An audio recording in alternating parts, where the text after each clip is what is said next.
with the Central Michigan Chippewas versus the Washington State Cougars. We're seeing Washington State minus a touchdown here, minus 7 points, 57.5 being the total here, Ralph.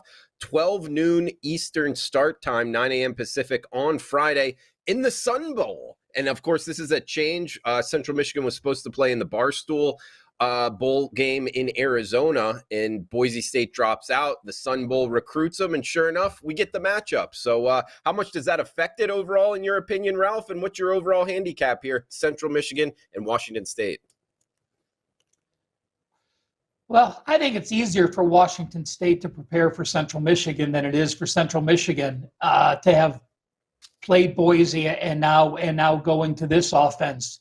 You of course have the situation where you had to change coaches because the head coach didn't want to get a COVID shot, and the Oregon rules said that any state employee had to.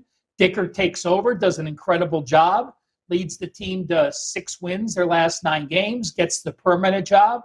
Orgy is the one guy who had 12 of the 18 rush touchdowns that Washington State has had, but he is out as well as 2 defenders. But I like this. I like this defense. They've held opponents to 58% passing.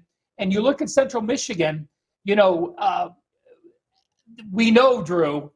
Anyone that watches this show knows that your favorite quarterback from South Miami, Daniel Richardson, 5'9", is it?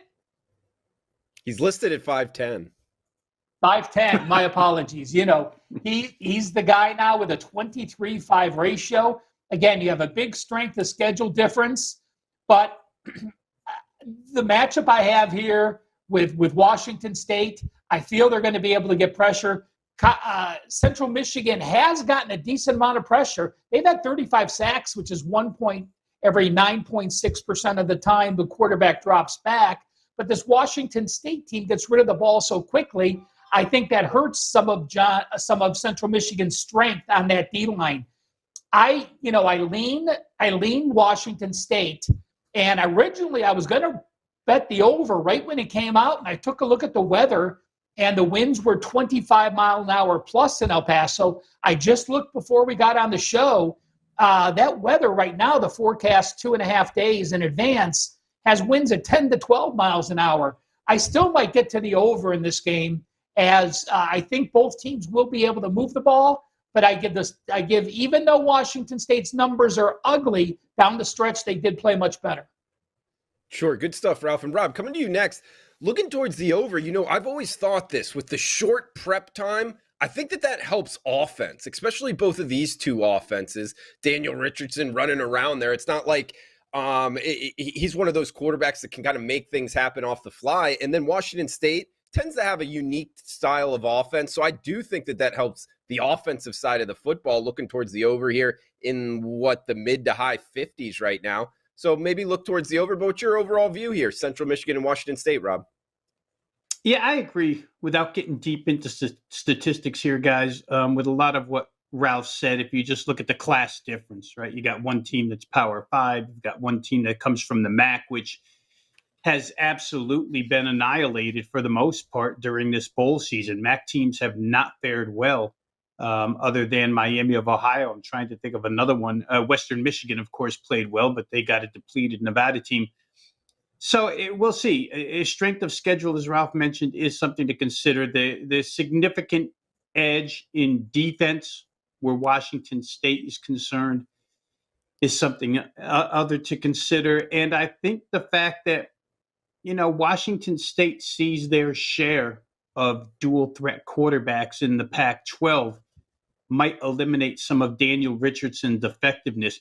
It's interesting, guys. I think they'll both be motivated. Obviously, Central Michigan's motivated because their bowl game got canceled and they immediately looked to be a replacement team for this game. So we know they're coming to play. They closed the season very, very well against the spread. And actually, if you look at them first half, they were 6-0 against the spread in the first half, their last 6 games.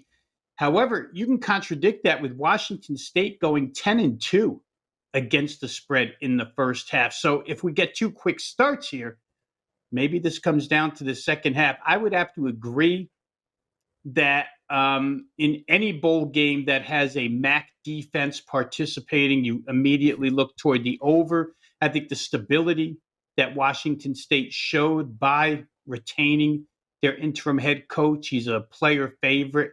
I think that bodes well for WSU.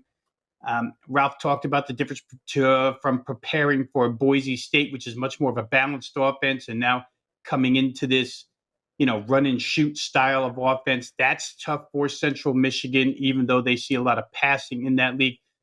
I tell you, the rain, and I know we never really abandon overs because of rain. The rain might be significant here in this particular game. Wind dies down a little bit, as Ralph said. I would probably look a little bit over, but I think more than that, probably Washington State. I just think in the end, their defense is far more capable of making a couple more stops than is that of Central Michigan. I like it, Robbie. And Ralph, just a follow-up question to you. Robbie talked about, the MAC and bowl games not being good. Last year, they were actually decent, but the trend has been the MAC not faring so well in bowl season. Why do you think that is overall? Just talent alone? Because sometimes in the regular season, they'll surprise some people, but just kind of over the long term, they've struggled in bowl season. Do you have any reasons off the top of your head? I know you're big into the MAC. Yeah, I mean, clearly, I'm going back maybe 4 years where I rank every conference. Sun Belt used to be last, 4 or 5 years ago. Hell, Sun Belt now to me is ahead of both the MAC and CUSA. So between the MAC and CUSA, I just have both of those as the bottom feeders of the conference. And you've gotten a lot of 6-6 teams in MAC action that have beaten each other up and have gotten in the bowls. So the problem is the MAC has so many teams that you have 6-6 teams with diluted records, where the Sun Belt has the shortened amount of teams until they expand next year. And so when those teams are winning, I think they're just better quality teams at the end of the year. Okay. Yeah, that makes sense. Kind of the top of the Sun Belt there. It is really good, actually. Louisiana Lafayette, Coastal Carolina, those type of teams. And they're not those three are all as good as any MAC team. Yeah. So makes total sense. Hey, Robbie, anything quick here before we move down? Yeah, I think just a simple answer to the teams that you guys just rattled off. Look how they're built. The physicality of UL Lafayette, the way Billy Napier built it on the offensive line and the defensive line. The MAC really doesn't have those teams. They get out-muscled, they get out-physicaled, and it starts in the trenches, and I think that's a big reason why they just don't compete as well. UL Lafayette had those players. Appalachian State has those players, even though I think Appalachian gets pushed around a little bit more than Lafayette. But I would say that's the biggest difference, guys. They just don't stand up at the point of attack.